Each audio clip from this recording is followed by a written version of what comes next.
السلام علیکم ورحمۃ اللہ وبرکاتہ۔ آج ہم 24واں پارہ کا خلاصہ اور اس کے اہم نکات جاننے کی کوشش کریں گے۔ اعوذ باللہ من الشیطان الرجیم، بسم اللہ الرحمن الرحیم۔ رب اشرح لی صدری ویسر لی امری واحلل عقدۃ من لسانی یفقہوا قولی واجعل لی وزیرا من اہلی اشدد بہ ازری کی نسبحک کثیرا ونذکرک کثیرا انک کنت بنا بصیرا۔ آمین یا رب العالمین۔ سورہ زمر سے ہم شروع کریں گے، اور سورہ زمر جو ہے وہ 23ویں پارے کے اینڈ پر ہے، آخر میں ہے، اور اسی سے ہم شروع کریں گے۔ بسم اللہ الرحمن الرحیم۔ تنزیل الکتاب من اللہ العزیز الحکیم۔ انا انزلنا الیک الکتاب بالحق فاعبد اللہ مخلصا لہ الدین۔ ہاں جی، اس میں سب سے پہلے اللہ تعالیٰ نے فرمایا ہے اللہ کے نام سے جو بے انتہا مہربان رحم فرمانے والا ہے۔ اس کتاب کا نزول اللہ زبردست اور دانا کی طرف سے ہے، اور پھر فرمایا کہ اے محمد صلی اللہ علیہ وآلہ وسلم، یہ کتاب ہم نے تمہاری طرف برحق نازل کی ہے، لہٰذا تم اللہ ہی کی بندگی کرو، دین کو اسی کے لیے خالص کرتے ہوئے۔ یہاں پر جو الفاظ استعمال ہوئے ہیں وہ ہیں دو بنیادی نکات ہیں جن کو سمجھنے کے بغیر آیت کا مطلب سمجھا ہی نہیں جا سکتا۔ ایک مطالبہ یہ ہے کہ اللہ کی عبادت کی جائے، ٹھیک ہے، اللہ یہ مطالبہ کر رہے ہیں کہ عبادت کس کی کرنی ہے؟ اللہ کی، اور دوسرا یہ کہ ایسی عبادت کا مطالبہ ہے جو دین کو اللہ کے لیے خالص کرتے ہوئے کی جائے۔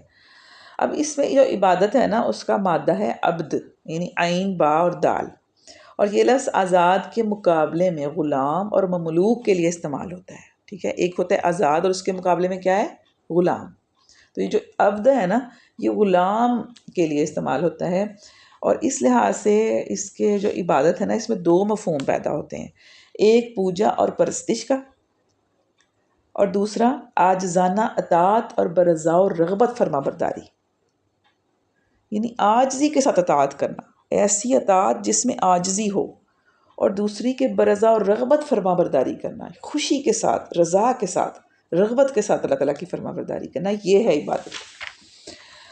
اب مطالبہ صرف اللہ تعالیٰ کی پوجا اور پرستشی کا نہیں ہے یہاں پر، بلکہ اس کے احکام کی بے چون و چرا اطاعت اور اس کے قانون شرعی کی برضا و رغبت پیروی، اور اس کے جو اوامر اور نواہی ہیں، یعنی جن کاموں کا انہوں نے حکم دیا ہے اور جن کاموں سے اس نے منع کیا ہے، ان کی دل و جان سے فرما برداری، یہ ہے عبادت۔ اور دین کیا ہے؟ دین کا جو لفظ ہے نا، عربی زبان میں جو یہاں پر کیا کہا گیا ہے کہ اللہ کے دین کو اسی کے لیے خالص کرتے ہوئے، ٹھیک ہے، تو بندگی تو یہ ہو گئی نا، عبادت تو یہ ہو گئی نا کہ اب اللہ تعالیٰ کی پوجا کرنی ہے، اسی کی پرستش کرنی ہے، اور اسی کے احکام کی بے چون و چرا اطاعت کرنی ہے، چون نہیں کرنا۔ وہ کہتے ہیں نا کہ چون نہیں کرتی، یا وہ چون نہیں کرتا، اس کے آگے کہتے ہیں نا، ہم یہ لفظ بولتے ہیں، تو اسی طرح کی اطاعت کرنی ہے اللہ کی، کہ چون نہیں کرنا اس کے آگے، جو اس کا حکم آ گیا نا، اس پہ یہ نہیں کہنا یہ کیوں آ گیا جی، یہ تو مشکل بہت ہے، یہ تو آج کل قابل عمل ہی نہیں ہے، اب تو زمانہ بدل گیا ہے، اب تو فلان ہے، میرے حالات نہیں ہیں، میرے تو حالات ایسے ہیں ہی نہیں، یہ تو ان لوگوں کے لیے جن کے حالات ہوتے ہیں۔ کوئی چون چاہ نہیں کرنی، جب اللہ تعالیٰ کا حکم آ گیا تو اس کی برضا اور رغبت پیروی کرنی ہے، اور اس کے جو جن کاموں کا حکم دیا ہے، جن چیزیں منع کیا ہے، اس کی فرما برداری کرنی ہے۔ اور دین کا جو لفظ ہے وہ عربی زبان میں متعدد مفہومات کا حامل ہے۔ ایک یہ ہے کہ غلبہ اور اقتدار، سیاست اور فرما روائی، یہ سارا کچھ دین ہے، ٹھیک ہے۔ دوسروں پر اپنا فیصلہ نافذ کرنا، یہ بھی دین ہے، ٹھیک ہے۔ اور دوسرا مفہوم کیا ہے؟ اطاعت، فرما برداری اور غلامی، یہ بھی وہی تقریباً عبادت سے ملتا جلتا۔ اور تیسرا مفہوم ہے وہ عادات یا وہ عادت اور طریقہ جس کی انسان پیروی کرے، وہ بھی دین ہے، ٹھیک ہے، یعنی وہ طریقہ، وہ نظام کہ جس کی پیروی کی جائے، وہ دین ہے، ٹھیک ہے۔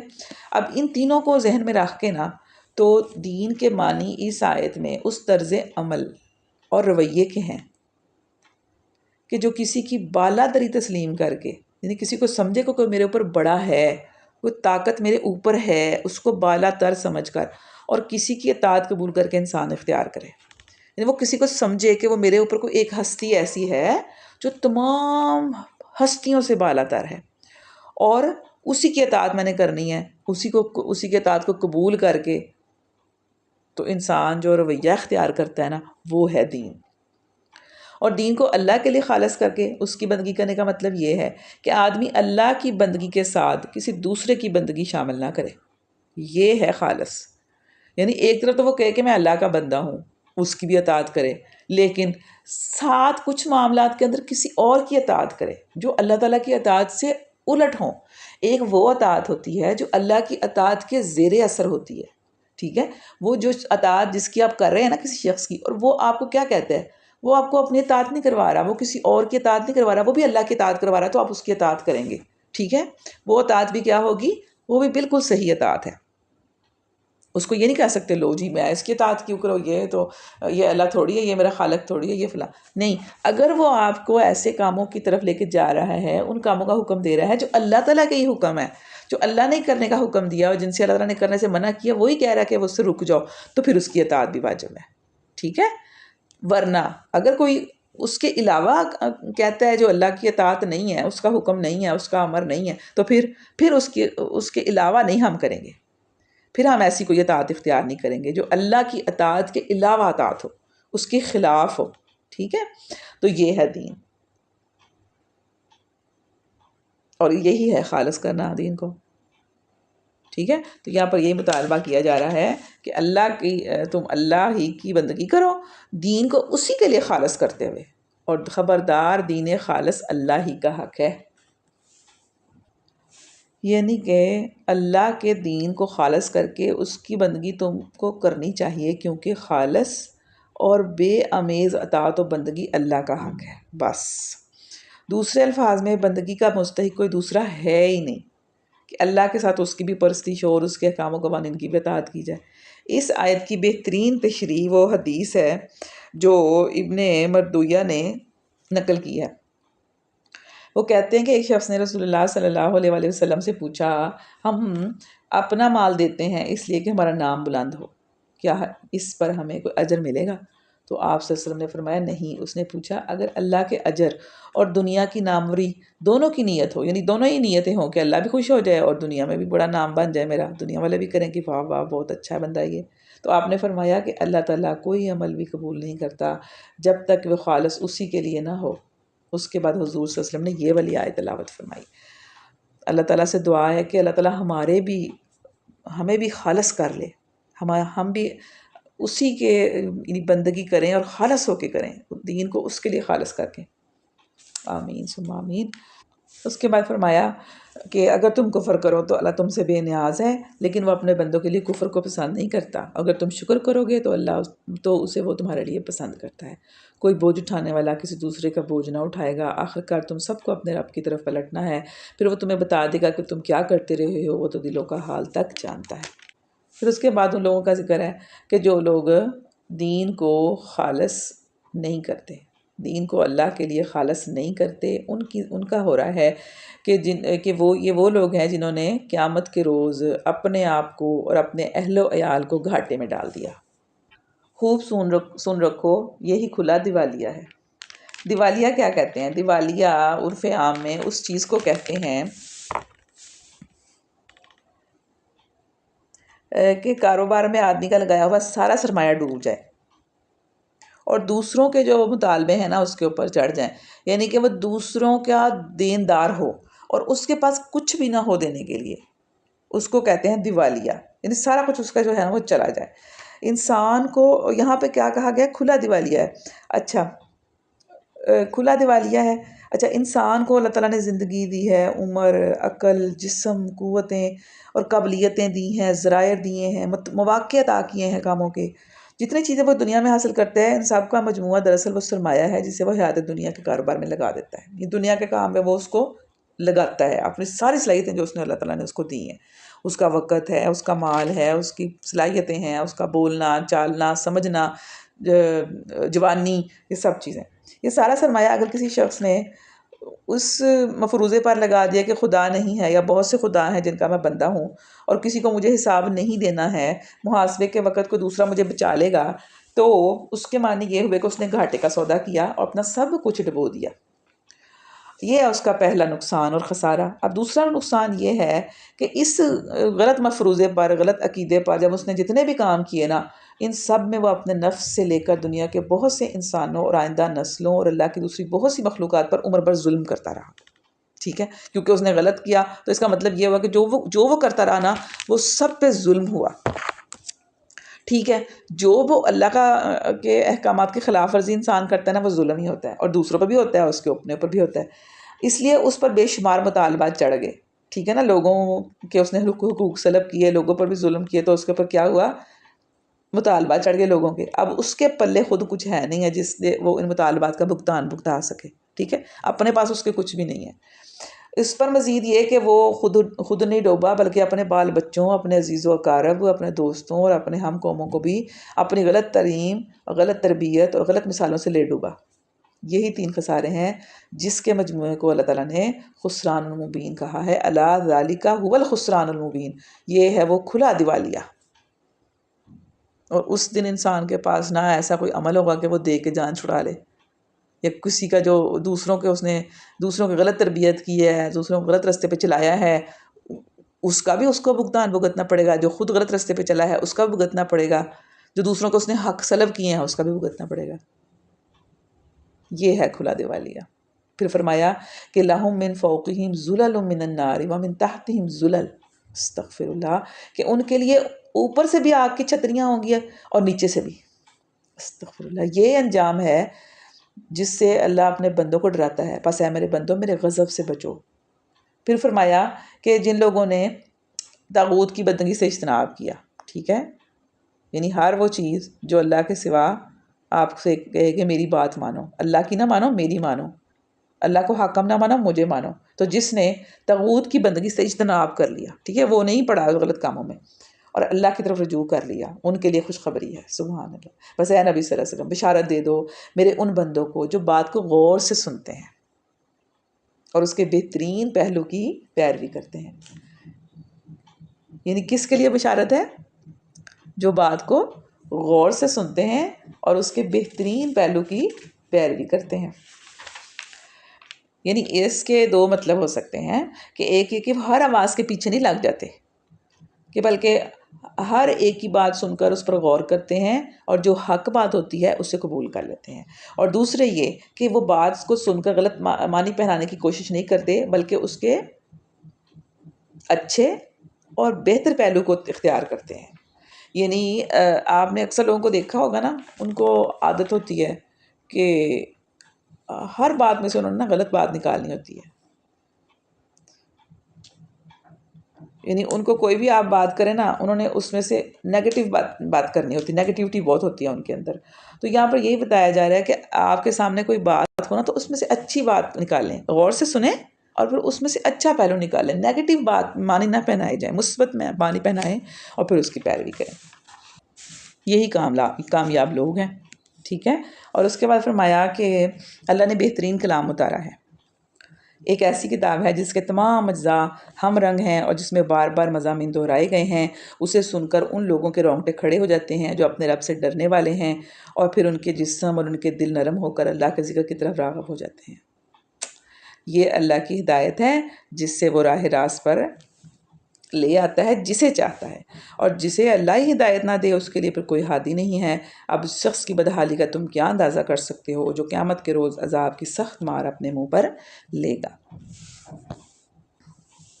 اب یہاں پر جو فرمایا نا کہ اللہ کی یعنی کتاب کے تمام اجزاء جو ہے نا وہ ہم رنگ ہیں، یعنی ان میں کوئی تضاد اور اختلاف نہیں ہے۔ پوری کتاب شروع سے لے کر آخر تک ایک ہی مدعا، ایک ہی عقیدہ اور ایک ہی نظام فکر و عمل پیش کرتی ہے۔ اس کا ہر جز دوسرے جز کی اور ہر مضمون دوسرے مضمون کی تصدیق اور تائید کرتا ہے اور تشریح کرتا ہے اور توضیح کرتا ہے، اور معنی اور بیان دونوں کے لحاظ سے اس میں کامل یکسوئی پائی جاتی ہے۔ یہ ایسی کتاب ہے۔ پھر اس کے بعد فرمایا کہ ایک شخص کی مثال اللہ ایک شخص کی مثال دیتا ہے، ایک تو وہ ہے جس کے مالک ہونے میں بہت سے کج خلق آقا شامل ہیں جو اسے اپنی اپنی طرف کھینچتے ہیں، اور دوسرا شخص پورے کا پورا ایک ہی آقا کا غلام ہے۔ کیا ان دونوں کا حال یکساں ہو سکتا ہے؟ یعنی ایک وہ ہے نا جس نے بہت سے آقا بنائے ہوئے ہیں، ٹھیک ہے، ایک وہ شخصیت ہے جو کبھی کسی کی بات مانتا ہے، جب کسی کی بات مانتا ہے، کبھی کوئی اس کو بلاتا ہے، ٹھیک ہے، اور ایک وہ ہے جس کا جو پورا کا پورا ایک ہی آقا کا غلام ہے، یعنی یہ ہے یکسوئی، اور یہ ہے وہ اپنے آپ کو خالص کر لینا۔ تو کیا ان دونوں کا حال برابر ہو سکتا ہے؟ نہیں ہو سکتا۔ جو ایک کو پکڑ کے بیٹھا ہے نا، وہ بہت اچھے طریقے سے اپنی زندگی گزار رہا ہوگا، اس کا ذہن بھی یکسو ہوگا، اس کے کام بھی درست ہوں گے، وہ صحیح سمت میں جائیں گے، ایک ہی اس کی سمت ہوگی، یہ نہیں کبھی کوئی کدھر بلا رہا ہے کوئی کدھر بلا رہا ہے۔ تو یہ مثال دیتا ہے۔ اور پھر اس کے بعد 24واں پارہ شروع ہو جاتا ہے کہ فمن ازلم ممن کذب علی اللہ وکذب بالصدق اذ جاءہ، کہ سب سے بڑا ظالم کون ہے؟ فمن ازلم، یعنی اس شخص سے بڑا ظالم کون ہوگا جس نے اللہ پر جھوٹ باندھا اور جب سچائی اس کے سامنے آ گئی تو اسے جھٹلا دیا۔ یعنی قیامت کے روز اللہ تعالیٰ کی عدالت میں جو مقدمہ ہونا ہے اس میں سزا پانے والے لوگ کون ہوں گے؟ سزا لازماً انہی ظالموں کو ملنی ہے جنہوں نے جھوٹے عقیدے گھڑے کہ اللہ کے ساتھ اس کی صفات، اس کی ذات، اختیارات میں دوسروں کو شریک کیا۔ اور پھر اس سے بڑا ظالم کون ہے کہ جب اس کے سامنے سچائی پیش گئی تو اس نے اس کو مان کر نہ دیا بلکہ الٹا اسی کو جھوٹا قرار دیا جس نے سچائی پیش کی۔ اور جو شخص سچائی لے کر آیا اور جنہوں نے اس کو سچ مانا وہی عذاب سے بچنے والے ہیں۔ انہیں اپنے رب کے ہاں وہ سب کچھ ملے گا جس کی وہ خواہش کریں گے۔ یہ ہے نیکی کرنے والوں کی جزا، تاکہ جو بدترین اعمال انہوں نے کیے تھے انہیں اللہ اس کے حساب سے ثابت کر دے، یعنی ختم کر دے، اور جو بہترین اعمال وہ کرتے رہے ہیں ان کے لحاظ سے ان کو اجر عطا فرمائے۔ پھر فرمایا کہ کیا اے نبی، کیا اللہ اپنے بندے کے لیے کافی نہیں ہے؟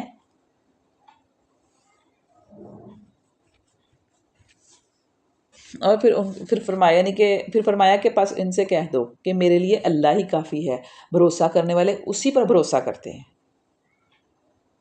ابن ابی حاتم نے ابن عباس سے روایت نقل کی ہے کہ نبی صلی اللہ علیہ وآلہ وسلم نے فرمایا کہ جو شخص چاہتا ہو کہ سب انسانوں سے زیادہ طاقتور ہو جائے اسے چاہیے کہ اللہ پر توکل کرے۔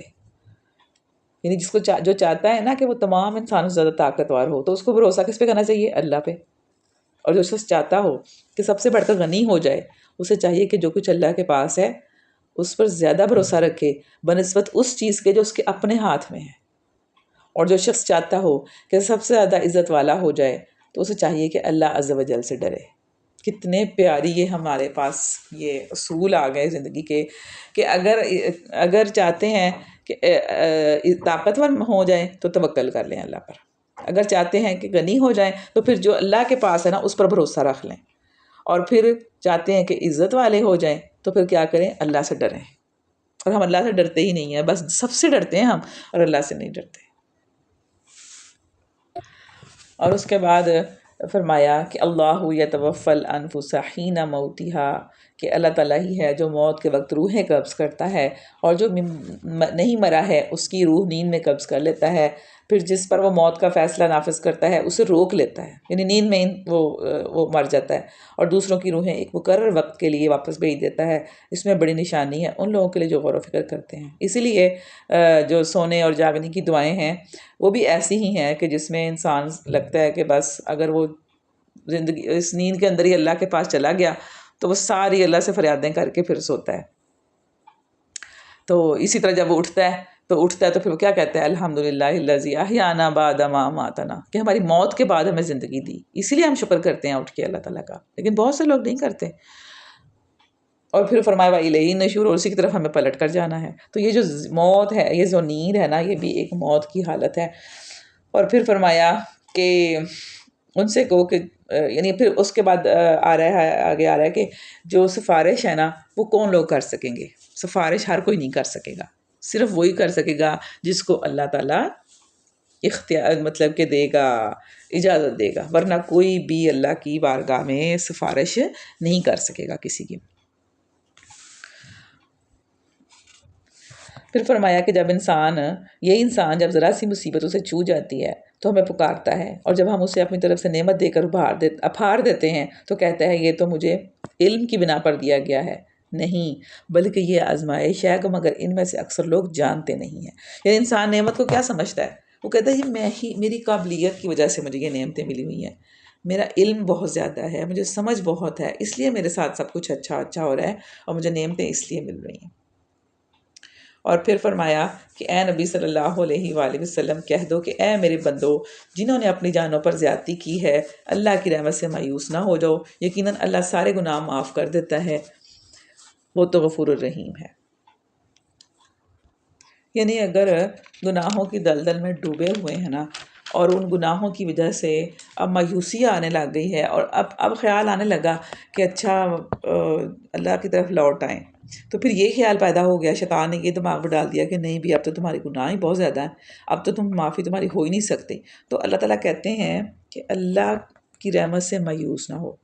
جب بھی آپ کو احساس ہو جائے نا کہ میں اس غلط زندگی سے باہر نکل آؤں، میں جو کر رہی ہوں وہ غلط ہے، میرا یہاں پہ طرز عمل خراب ہے، میں یہاں پہ غلطی کرتی ہوں، میں یہاں پہ میں گناہ گار ہوں، تو آپ کیا کریں؟ مایوس نہ ہوں، اللہ کی طرف رجوع کریں، اس سے معافی مانگیں، کیونکہ اللہ تعالیٰ کی جو رحمت ہے اس سے مایوس ہونے والے مومن نہیں ہوتے۔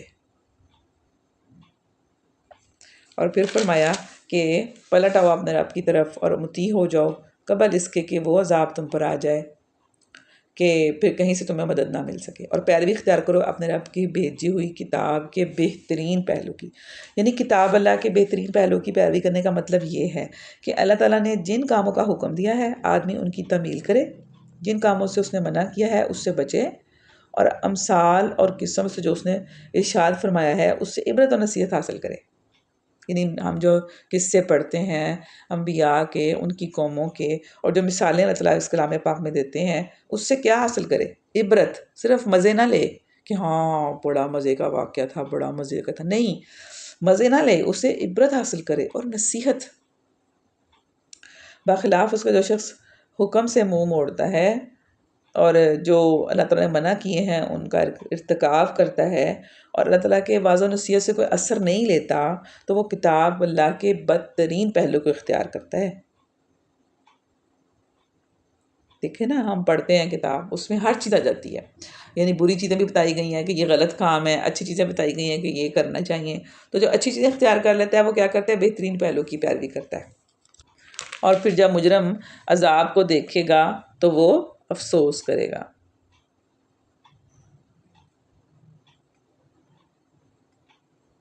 قبل اس کے کہ وہ عذاب تم پر آ جائے جس کی تم کو خبر نہ ہو، کہیں ایسا نہ ہو کہ بعد میں کوئی شخص کہے افسوس میری اس تقصیر پر جو میں اللہ کی جناب میں کرتا رہا، بلکہ میں تو الٹا مذاق اڑانے والوں میں شامل تھا۔ یا کہے کاش اللہ نے مجھے ہدایت بخشی ہوتی تو میں بھی متقیوں میں شامل ہوتا۔ یا کہے گا کاش مجھے ایک اور موقع مل جاتا اور میں بھی نیک عمل کرتا۔ یہ ساری باتیں اس دن پھر مجرم کہے گا جس نے دنیا کو بالکل کھیل تماشا بنایا ہوا تھا، اور اللہ تعالیٰ کے احکامات کو ادھر سے سنتا اور ادھر سے نکال دیتا تھا۔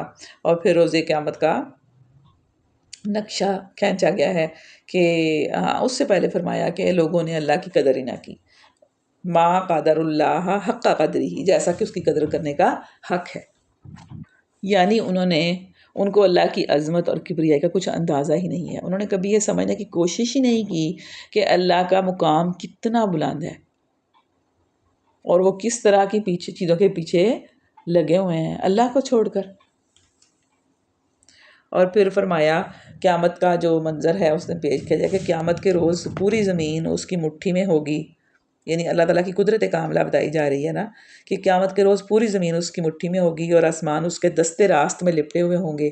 پاک اور بالا تر ہے وہ اس شرک سے جو لوگ کرتے ہیں، اور اس روز سور پھونکا جائے گا اور وہ سب مر کر گر جائیں گے جو آسمانوں اور زمین میں ہیں، سوائے ان کے جنہیں اللہ زندہ رکھنا چاہے۔ پھر ایک اور سور پھونکا جائے گا، جگہ جگہ سب کے سب اٹھ کر دیکھنے لگیں گے، زمین اپنے رب کے نور سے چمک اٹھے گی، کتابیں اعمال لا کر رکھ دی جائے گی، انبیاء اور تمام گواہ حاضر کر دیے جائیں گے، اور لوگوں کے درمیان ٹھیک ٹھیک فیصلہ حق کے ساتھ کر دیا جائے گا، ان پر کوئی ظلم نہ ہوگا، اور ہر متنفس کو جو اس نے عمل کیا تھا اس کا پورا پورا بدلہ دے دیا جائے گا۔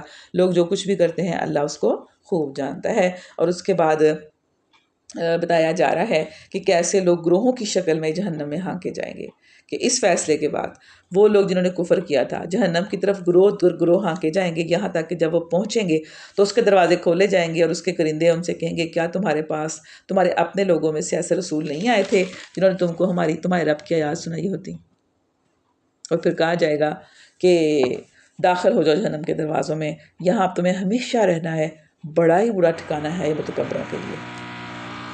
اور پھر ان لوگوں کا ذکر ہے جو گروہ در گروہ جنت میں داخل ہوں گے۔ وسیق الذین اتقوا ربهم الی الجنۃ زمرا حتی اذا جاؤوها وفتحت ابوابها وقال لهم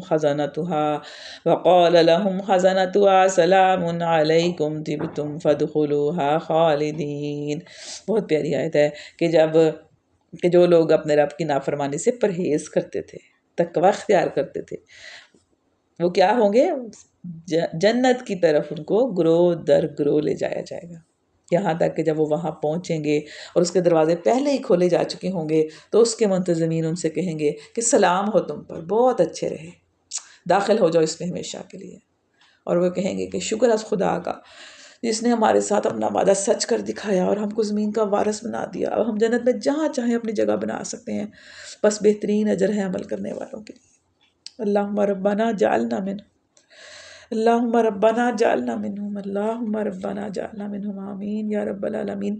اور پھر آخری آیت میں، سورہ زمر کی آخری آیت میں فرشتوں کی تسبیح کا ذکر ہے کہ تم دیکھو گے وَتَرَى الْمَلَائِكَةَ حَافِينَ مِنْ حَوْلِ الْعَرْشِ يُسَبِّحُونَ بِحَمْدِ رَبِّهِمْ، کہ تم دیکھو گے کہ فرشتے عرش کے گرد حلقہ بنائے ہوئے اپنے رب کی حمد اور تسبیح کر رہے ہوں گے، اور لوگوں کے درمیان ٹھیک ٹھیک حق کے ساتھ فیصلہ کر دیا جائے گا اور پکار دیا جائے گا کہ حمد ہے اللہ رب العالمین کے لیے۔ اس کے بعد سورہ مومن ہے، مکی صورت ہے۔ بسم اللہ الرحمن الرحیم، حامیم، تنزیل الکتاب من اللہ العزیز العلیم، غافر الذنب وقابل التوب شدید العقاب ذی الطول، لا الہ الا هو الیہ المصیر۔ شروع میں ہی اللہ تعالیٰ کے یعنی اس کتاب کا جو نازل کرنے والا ہے اس کی صفات بتائی گئی ہیں کہ اس کتاب کا نزول اللہ کی طرف سے ہے جو زبردست ہے۔ سب سے پہلے اس کی کیا صفت بتائی گئی ہے کہ وہ زبردست ہے، یعنی وہ سب پر غالب ہے، اس کا جو فیصلہ بھی کسی کے حق میں ہو نافذ ہو کر ہی رہتا ہے، کوئی اس سے لڑ کر جیت نہیں سکتا، نہ اس کی گرفت سے بچ سکتا ہے، لہذا اس کے فرامین سے منہ موڑ کر اگر کوئی شخص کامیابی کی توقع رکھتا ہے اور اس کے اصول سے جھگڑا کر کے یہ امید رکھتا ہے کہ وہ اسے نیچا دکھائے گا تو یہ اس کی اپنی حماقت ہے، ایسی توقعات کبھی بھی پوری نہیں ہوتی۔ پھر دوسری صفت کیا ہے؟ سب کچھ جاننے والا ہے، عزیز العلیم، غالب ہے یعنی زبردست ہے، اور علیم ہے سب کچھ جاننے والا ہے، یعنی وہ قیاس اور گمان کی بنا پر کوئی بات نہیں کرتا بلکہ ہر چیز کا براہ راست علم رکھتا ہے، اور اسی طرح مطلب وہ جانتا ہے کہ انسان کی فلاح کس چیز میں ہے، یعنی کس چیز کو اختیار کرنے سے انسان کامیاب ہوگا، اور پھر یہ بھی کہ کون سے اصول ہیں اور کون سے قوانین اور احکام ہیں جو اس کی بہتری کے لیے ضروری ہیں، یعنی ہمیں تو نہیں پتہ نا، انسان کو تو نہیں پتہ، انسان تو اللہ تعالیٰ کے احکامات اور قوانین پہ کہتا رہتا ہے جی یہ کیوں ہے اور وہ کیوں ہے، یہ تو مشکل ہے، یہ تو ترقی میں رکاوٹ ہے، فلاں چیز تو آگے نہیں بڑھنے دے رہی اور فلاں تو فلاں ہے، تو وہ چیزیں تو اللہ تعالیٰ کو بہتر جانتا ہے، وہ علیم تو وہ ہے، ہم تھوڑی علیم ہے، علیم تو اللہ کی ذات ہے، اس کو پتہ ہے ہمارے لیے کیا بہتر ہے، اس کی ہر تعلیم حکمت اور علم صحیح پر مبنی ہے جس میں غلطی کا امکان ہے ہی نہیں، اور ہم انسان کیا سمجھتے ہیں؟ ہم کم عقل ہے نا، ہم سمجھتے ہیں جی ہم بہت سیانے ہیں یا ہمیں بڑا پتہ ہے، لہٰذا اس کی ہدایات کو قبول نہ کرنے کے معنی یہ ہیں کہ آدمی خود اپنی تباہی کے راستے پہ جانا چاہتا ہے۔ اچھا اس کی مثال نا بالکل وہی ہے جیسے ماں اور بچے کی مثال ہوتی ہے، اب ماں اس کو روکتی ہے نا کہ اس کام سے منع کرتی ہے تو بچے کو پتہ ہوتا نہیں ہے خود، وہ سمجھتا ہے میری ماں کو عقل نہیں ہے، میری ماں پتہ نہیں مجھے کیوں روک رہی ہے اس طرف جانے سے، ٹھیک ہے نا۔ اب چھوٹا بچہ ہے اس کو آگ کا نہیں پتہ، اب سردیوں میں ہیٹر لگاتے ہیں جب تو ہمیں فکر ہو رہی ہوتی ہے کہ بچہ اس کو ہاتھ نہ لگا لے، ہے نا، اب ماں روکتی ہے، بڑے روکتے ہیں، اب بچہ کیا کرتا ہے؟ بچہ پھر بھی ادھر کو ہی جاتا ہے۔ ہمارا بھی بالکل وہی حال ہے، اور بچہ سمجھتا تھا کیا ہے کہ میں بہت سمجھدار ہوں، بالکل ہمارا بھی یہی معاملہ ہے، اللہ نے جن کاموں سے منع کیا ہم ادھر جاتے ہیں اور سمجھتے ہیں کہ ہم بہت سمجھدار ہیں، اللہ کو ہی نہیں پتہ، معاذ اللہ، بالکل یہی والی بات ہے. ہمیں تو پتہ ہی نہیں ہے کسی کا, ہمیں تو جب تک ہم یہ سمجھیں گے نہیں کہ ہمیں کچھ نہیں پتا. جو اللہ کی ہدایت ہے وہی ہدایت ہے, میں نے اسی کو ماننا ہے. جو اس نے حکم دینے ہیں میں نے وہ کرنے ہیں, جن سے اس نے منع کرنا ہے میں نے اس سے رک جانا, تو سارا معاملہ ہی حل ہو جائے. اور پھر اس کے بعد اگلی چیز یہ ہے کہ اس کے یعنی اس کا جو علیم ہونا ہے اس کی یہ ہے کہ وہ انسانوں کی حرکات اور سکنات کو بھی اچھی طرح سے جانتا ہے. کوئی چیز چھپی ہوئی نہیں ہے ہماری اللہ تعالیٰ سے. ہم سمجھے کہ ہم بہت سیانے ہیں اور ہم اللہ سے کچھ چھپا لیں گے اور کچھ کر لیں گے, تو ایسا ممکن نہیں ہے. پھر اس کی تیسری صفت کیا ہے کہ وہ غافر ذنبی, یعنی وہ گناہوں کو معاف کرنے والا ہے, توبہ قبول کرنے والا ہے. اور اس کے بعد یہ کہ وہ سخت سزا دینے والا بھی ہے. یعنی اگر وہ کوئی گناہ کرتا ہے, معافی مانگتا ہے, تو وہ معاف کرنے والا بھی ہے. لیکن اگر کوئی معافی نہیں نہ مانگتا تو پھر وہ سزا دینے والا بھی ہے. اور وہ بڑا صاحب فضل ہے اور کوئی معبود اس کے سوا نہیں ہے. یہ اس کی صفات یہاں پر بتائی گئی ہیں اللہ تعالیٰ کی. اور پھر اس کے بعد ان فرشتوں کا ذکر ہے اور ان کی دعا کا ذکر ہے کہ جو فرشتے دعا کرتے ہیں کہ عرش الہی کے حامل فرشتے, اور وہ جو عرش کے گرد پیش حاضر رہتے ہیں, سب اپنے رب کی حمد کے ساتھ اس کی تسبیح کرتے ہیں. وہ اس پر ایمان رکھتے ہیں جو ایمان لانے والوں کے حق میں دعائیں مغفرت کرتے ہیں. یعنی وہ ایمان لانے والوں کے حق میں بھی دعائیں مغفرت کرتے ہیں. وہ کہتے ہیں کہ اے ہمارے رب, تو اپنی رحمت اور اپنے علم کے ساتھ ہر چیز پر چھایا ہوا ہے, بس معاف کر دے اور عذاب دوزخ سے بچا لے ان لوگوں کو جنہوں نے توبہ کی ہے اور تیرا رستہ اختیار کیا ہے. یعنی اپنے آپ کو فرشتوں کی دعاؤں کا بھی حقدار بنانا چاہیے. کس طرح, کیسے بنانا چاہیے؟ کہ وہ ایمان لانے والوں کے حق میں دعائیں مغفرت کرتے ہیں. اپنے ایمان کی حالت کو درست کرنا چاہیے, اس کو درست رکھنا چاہیے. اور پھر جنہوں نے توبہ کی ہے ان کے لیے فرشتے دعائیں کرتے ہیں, اور جنہوں نے اللہ تعالیٰ کا رستہ اختیار کیا ہے ان کے لیے فرشتے دعائیں کرتے ہیں, اے ہمارے رب اور داخل کر ان کو ہمیشہ رہنے والی جنتوں میں. یہ وہ دعا کرتے ہیں, ربنا وادخلہم جنات عدن التی وعدتہم ومن صلح من آبائہم وازواجہم وذریاتہم, کہ ان کو داخل کر دے باغات میں, جنات میں, جنتوں میں, جن کی وہ ایسی جنتیں ہیں جن کا تو نے وعدہ فرمایا ہے. ان کے والدین اور بیویوں اور اولاد میں سے جو صالح ہوں ان کو بھی وہاں ان کے ساتھ پہنچا دے. جو ہم دعائیں نہیں نہ مانگ سکتے وہ فرشتے بھی ہمارے لیے مانگتے ہیں, اگر ہم اپنے آپ کو ان دعاؤں کے قابل بنا دیتے ہیں. تو پھر تو بے شک تو قادر مطلق اور حکیم ہے, اور بچا دے ان کو برائیوں سے. واقعی السیئات ومن تق السیئات یومئذ فقد رحمت, کہ جس کو تو نے قیامت کے دن برائیوں سے بچا لیا تو اس پر تو نے بڑا رحم کر دیا. یہی بڑی کامیابی ہے. وذالک هو الفوز العظیم. اللہ ہمیں بھی ان کامیاب لوگوں میں شامل کر دے.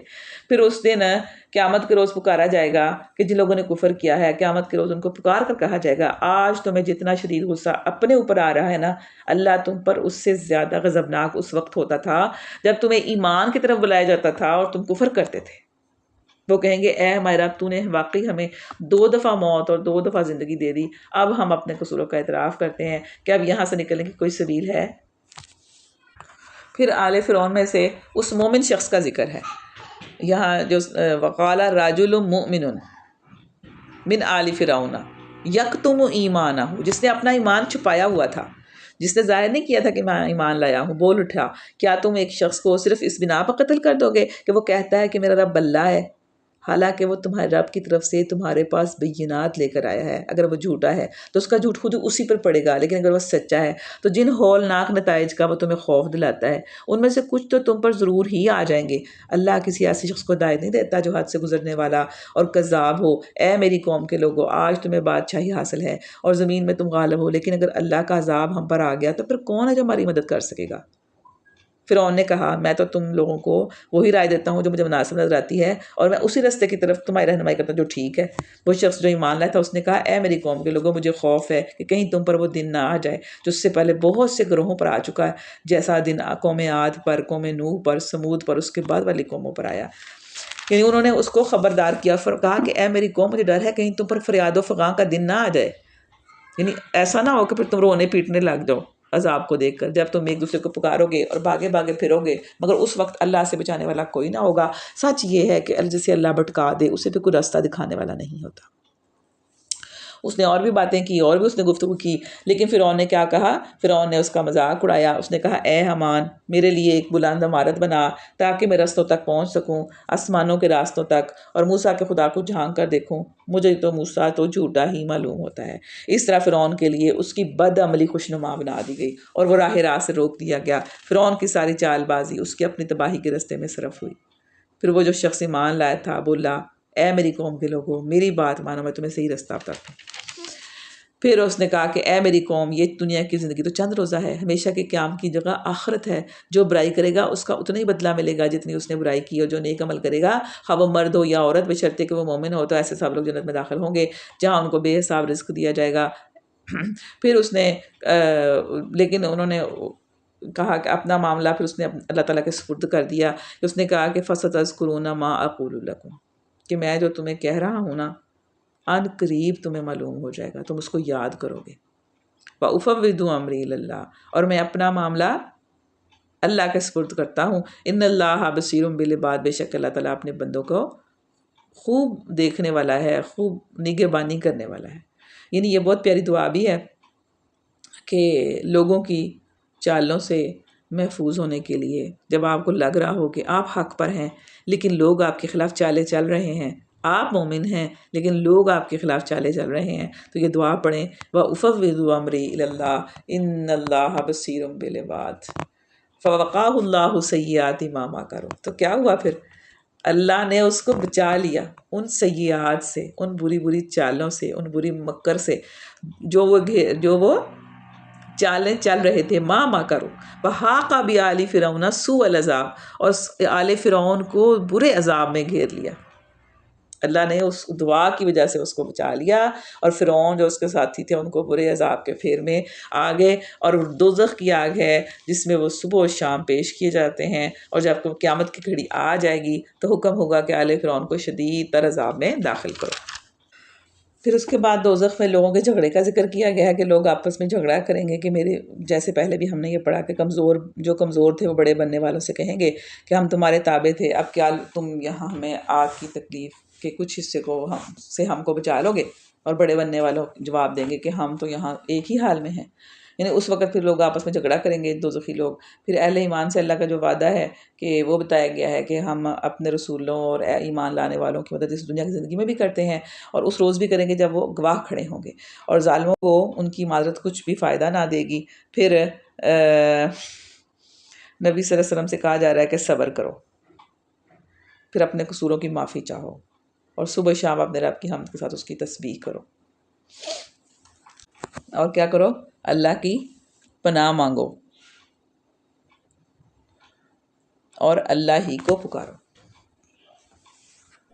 یعنی یہ اہل ایمان جو تھے ان کے لیے کرنے کا کام تھا، کام ابھی بھی ہے. اور پھر فرمایا کہ پکارو، مجھے پکارو، میں تمہاری دعائیں قبول کروں گا. پھر دن اور رات کے بارے میں بتایا کہ اللہ ہی ہے جس نے رات کو سکون اور دن کو روشن بنایا اور زمین کو جائے قرار بنایا. پھر اس کے بعد کافروں کے انجام کی وجہ بتائی گئی ہے کہ وہ غیر حق پہ مگن تھے. یعنی یہ انجام اس لیے ہوا ہے کہ تم زمین میں غیر حق پر مگن تھے، بس اسی میں ہم خوش تھے جو حق نہیں تھا، اور اسی پر اتراتے تھے. اب جاؤ جہنم کے دروازوں میں داخل ہو جاؤ، ہمیشہ تم کو وہی رہنا ہے، وہی بہت ہی برا ٹھکانہ ہے متکبرین کا. پھر اس کے بعد سورہ حامیم سجدہ ہے، اور اس میں شروع میں ہی قرآن کا مقصد نزول بتا دیا گیا ہے کہ کتاب فصلت آیاتہ قرآنا عربیا لقوم یعلمون بشیرا و نذیرا. یہ جو کتاب ہے نا یہ بشارت دینے والی ہے، ٹھیک ہے، اور ڈرانے والی ہے. اور پھر آگے اللہ تعالیٰ کا اس کائنات کو وجود میں لانے کا جو ہے وہ اس کے بارے میں آیات ہیں کہ اس نے اس زمین کو وجود لانے کے بعد اوپر سے اس پر پہاڑ جما دیے، اور اس میں برکتیں رکھ دیں، اور اس کے اندر سب مانگنے والوں کے لیے ہر ایک کی طلب اور حاجت کے مطابق ٹھیک اندازے سے خوراک کا سامان مہیا کر دیا. یہ سب کام 4 دن میں ہو گئے. پھر وہ آسمان کی طرف متوجہ ہوا جو اس وقت محض دھواں تھا. اس نے آسمان اور زمین سے کہا وجود میں آ جاؤ، خواہ تم چاہو یا نہ چاہو.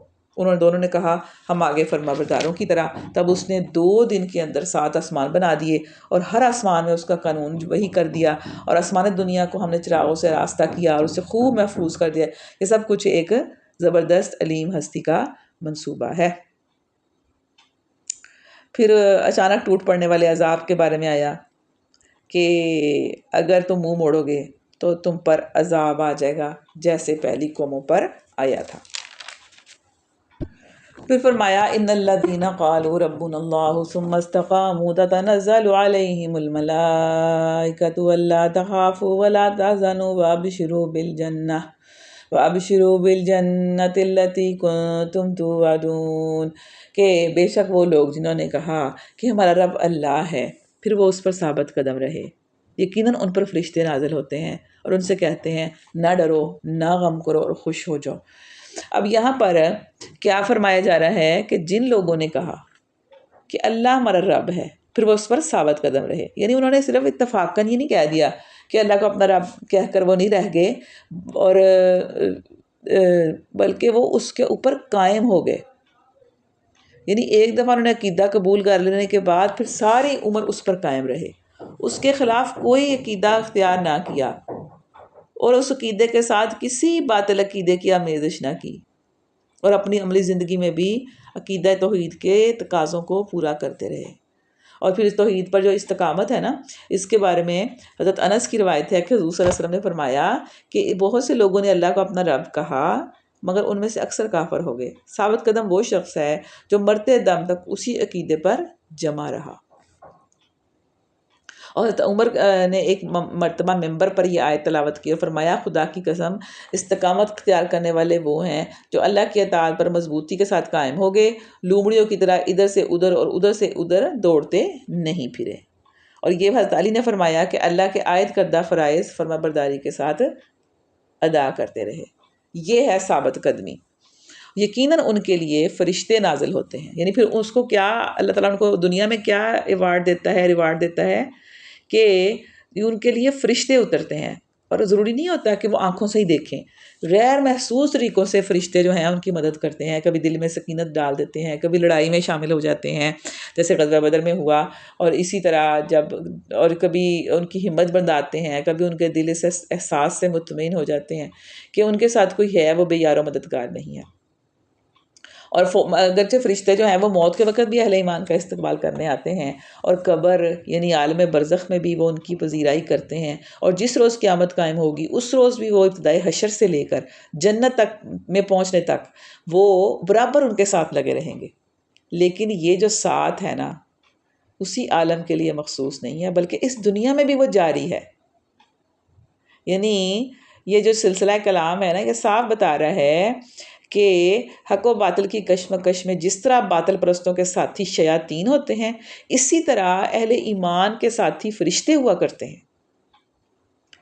یعنی جب وہ جو شیطان ہیں وہ ان کو برے کرتوت اچھے بنا کر دکھاتے ہیں نا, تو جو فرشتے ہیں نا ان کو ایسی چیزیں دکھاتے ہیں کہ جن سے وہ اچھے کام کرنے لگ جائیں, جیسے اس چیز کے اوپر وہ ثابت قدم ہو جائیں. اور یہ ثابت قدمی کا انعام بھی ہے اور ثابت قدم رہنے کا طریقہ بھی ہے کہ اللہ تعالیٰ پھر ان کو ایسے لوگوں کو ثبات اور قرار فرشتوں کے ذریعے سے دیتے بھی ہیں کہ ظاہر دل کو سکون اگر آپ کے آ جائے, آپ کو اطمینان مل جائے آپ اس کام پر جو آپ کر رہے ہیں, تو پھر آپ کبھی چھوڑ سکتے ہیں وہ کام آپ کبھی بھی چھوڑ نہیں سکتے. اس لیے آپ نے دیکھا ہے کہ جو لوگ اللہ کے دین کے اوپر قائم ہیں اور پھر اس میں وہ سختیاں اور تکلیفیں برداشت کر بھی رہے ہیں تو وہ کرتے ہی جا رہے ہیں. دوسرے لوگ کہیں گے یہ کیسے برداشت کر رہے ہیں اتنی تکلیفیں, جیسے ہم دیکھتے ہیں کہ فلسطین میں جس طرح انہوں نے ان کو مارا اور جس طرح وہ مطمئن رہے وہ لوگ, تو کیوں رہے وہ؟ کیونکہ انہوں نے استقامت اختیار کی ہوئی تھی. انہوں نے اپنے آپ کو اللہ کے اوپر اللہ ہی ہمارا رب ہے اس پہ انہوں نے اپنے آپ کو مضبوطی سے قائم کیا ہوا تھا. اسی لیے اور وہ ان سے کیا کہتے ہیں کہ نہ ڈرو نہ غم کرو اور خوش ہو جاؤ اس جنت کی بشارت سے جس کا تم سے وعدہ کیا گیا ہے. ہم اس دنیا کی زندگی میں بھی تمہارے ساتھی ہیں اور آخرت میں بھی. یعنی فرشتے ان کو ڈھارس بندھاتے ہیں, ان سے کہتے ہیں کہ تم غم نہ کرو, تم پریشان نہ ہو. اس کے بعد اگلی آیات میں فرمایا گیا کہ نیکی اور بدی برابر نہیں ہو سکتے، تم بدی کو اس نیکی سے دفع کرو جو بہترین ہے۔ تو جو تم دیکھو گے کہ تمہارے ساتھ جس کی عداوت پڑی ہوئی تھی وہ بھی تمہارا جگری دوست بن گیا ہے، اور یہ صفت نصیب نہیں ہوتی مگر ان لوگوں کو جو صبر کرتے ہیں، اور یہ مقام حاصل نہیں ہوتا مگر ان لوگوں کو جو بڑے نصیبے والے ہیں۔ یعنی جو برائی کرتا ہے آپ کے ساتھ، اس کے ساتھ اچھائی کرنا، یہ کوئی عام لوگوں کا کام نہیں ہے، یہ بڑے نصیبے والوں کا، بڑے ظرف والوں کا کام ہوتا ہے۔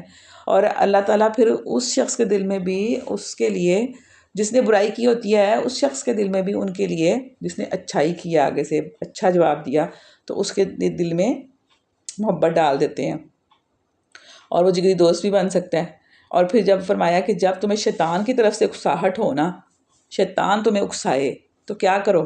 اللہ کی پناہ مانگ لیا کرو، کیونکہ وہ تو نہیں کرنے دیتا نا، وہ تو نہیں ایسے کرنے دے گا تمہیں کہ جب آدمی یہ محسوس کرے کہ گالیاں دینے والے اور الزام تراشیاں کرنے والے مخالفین کی باتوں پر دل میں غصہ پیدا ہو رہا ہے، اور ترکی بدرکی جواب دینے پر طبیعت آمادہ ہو رہی ہے، تو یہ فوراً سمجھ لے کہ یہ شیطان ہے جو اس کو اپنے غیر شریف مخالفین کی سطح پر آنے کے لیے اکسا رہا ہے۔ تو اس وقت کیا کرو؟ اللہ کی پناہ مانگ لیا کرو۔ پھر اس کے بعد فرمایا کہ جو نیک عمل کرے گا اس کا نیک عمل اسی کو فائدہ دے گا، اور جو بدی کرے گا اس کے وبال اسی کے اوپر ہوگا۔ اور اس کے بعد پارہ نمبر 25 شروع ہو گیا ہے، لیکن ہم اس صورت کو مکمل کریں گے کہ پھر فرمایا کہ اس ساتھ کا علم اللہ ہی کی طرف راجع ہوتا ہے، یعنی قیامت کا علم صرف اللہ ہی کو ہے۔ اور پھر آگے فرماتے ہیں اللہ تعالیٰ کہ انسان کبھی بھلائی کی دعا مانگتے نہیں تھکتا، اور جب کوئی آفت آ جاتی ہے تو مایوس اور دل شکستہ ہو جاتا ہے۔ تو اور یعنی یہ انسان کی تھوڑے دلے کی، بلکہ ہر انسان کی یہ ہے، لیکن ان کے دل صبر سے خالی ہوتے ہیں، ان کو زیادہ ایسے محسوس ہوتا ہے کہ جب بھی کوئی تکلیف آتی ہے تو وہ مایوس ہونے لگ جاتے ہیں، اور جب کوئی آسانی آتی ہے تو کیا کرتا ہے؟ منہ پھیر لیتا ہے، اکڑنے لگ جاتا ہے، اور اپنے آپ کو، یعنی یہ دو رویے ہیں نا انسانوں کے، ایک وہ رویہ ہے کہ جب تکلیف آئی تو صبر کیا، ٹھیک ہے، اور ایک یہ کہ تکلیف آئی، آفت ہوئی تو مایوسی کرنے لگ گیا، اور دوسرا کیا ہے کہ آسانی آئی، نعمتیں ملی تو اکڑنا شروع کر دیا، ٹھیک ہے نا۔ تو یہ انسان کے، تھوڑے دلے انسان کے دو رویے بتائے گئے ہیں۔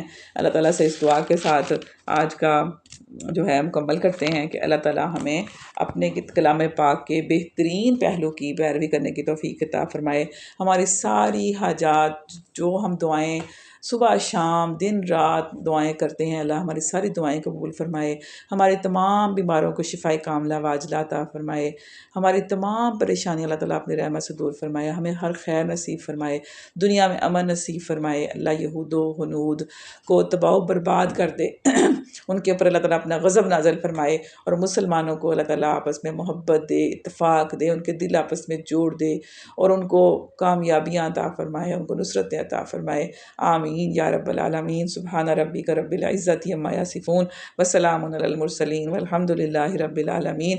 السلام علیکم ورحمۃ اللہ وبرکاتہ۔